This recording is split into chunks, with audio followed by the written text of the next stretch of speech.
ஹாய்டா, எல்லாருக்கும் வணக்கம். ஓம் நம சிவாய. இன்றைக்கி அம்மாவுடைய அருள்மொழிகளில் இதை பற்றி பார்க்க போகிறோம். அப்படின்னா, அம்மா இல்லாத இடம் இது. அதாவது அம்மா அம்மா கிட்ட ஒரு பக்தர் போகிறார். ஸோ அவர் ஒரு ஆசிரியர் தான். ஸோ அதுக்கு அம்மா சொல்கிறாங்க, இன்றைக்கி சொற்பொழிவாற்ற கடைசி நாள். ஸோ அவரை சொற்பொழிவாற்ற சொல்லும்போது அவர் சொல்கிறார், இல்லையம்மா நான் சொற்பொழிவாற்றல. ஏனெண்டா சொற்பொழிவாற்றினா பழைய வாசனைகளால் நான் பெரிய பேச்சாளன் அப்படின்ற ஒரு எண்ணம் எனக்குள்ளே வந்துடும் அப்படின்னு சொல்லும்போது அம்மா சொல்கிறாங்க, இல்லை அம்மா அம்மன் பேசும்போது அப்படி எண்ணங்கள் வராதுன்னு. அதுக்கு அவர் இல்லையம்மான்னு சொல்லும்போது அம்மா சொல்கிறாங்க, அப்போது பாடசாலைகளில் மாணவர்களுக்கு முன்னால் நிறைய சொற்பொழிவாற்றி நிறைய பேசுகிறீ அப்படின்னு சொல்லும்போது அதுக்கு ஆசிரியர் சொல்கிறாரு, அது என்னுடைய வயிற்று பிழப்புக்காக தான் அம்மா அப்படி செய்கிறேன்னு சொல்லும்போது அதுக்கு அம்மா சொல்கிறாங்க, அப்போ இங்கே அம்மா முன்னாடி பேச மாட்டியா, அங்கே அம்மா முன்னாடி பேசுறியா அப்படின்னு கேட்பாரு. அம்மா கேட்குறாங்க.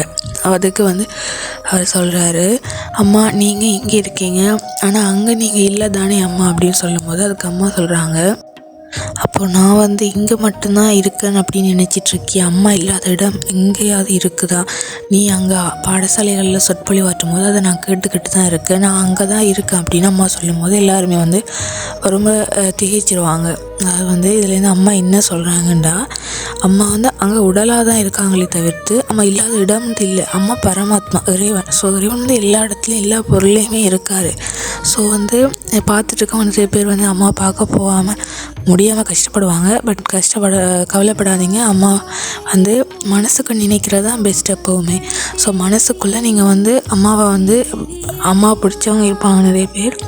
ஸோ பார்க்க போக முடியாத காரணத்தால் கஷ்டப்படுவாங்க. அப்படி இருக்காதீங்க. மனசுக்குள்ளே அம்மா வச்சுருங்க. எப்போவுமே மனசுக்குள்ளே அம்மா கூட பேசி பழகி கதைங்க. அது அம்மாவுக்கு கண்டிப்பாக போய் சேரும். இறைவனுக்கு மனசுக்குள்ளே போய் கதைக்கிறது தான் பெஸ்ட். எப்போயுமே போய் சேர்ந்துடும். அப்படி மனசுக்குள்ளே மட்டும்தான் அண்டியில் எல்லாமே சேரும். இறைவனை நினச்சி நீங்கள் எது செஞ்சாலும் இறைவனுக்கு கண்டிப்பாக போய் சேரும். ஸோ யாருமே கவலைப்படாதீங்க. இறைவன் உங்கள் மனசுக்குள்ளே தான் இருக்கார். ஸோ யாரும் கவலைப்படாதீங்க. அண்ட் இன்னொரு அறியாமை என்னென்னா, இறைவன் இங்கே மட்டும்தான் இருக்கார் அப்படின்னு நிறைய பேர் நினச்சிட்ருப்பாங்க, கோயிலில் மட்டும்தான் இருக்கார் அப்படின்னு. ஸோ அப்படி இல்லை. அம்மாவே சொல்லிட்டாங்க, அம்மா இல்லாத இடம் எது அப்படின்னு அம்மாவே கேட்குறாங்க. அம்மா எல்லா இடத்துலையும் இருக்காங்க. உங்களோட ஒவ்வொரு எண்ணம் செயல் எல்லாத்தையுமே கவனிச்சிக்கிட்டு தான் இருக்காங்க.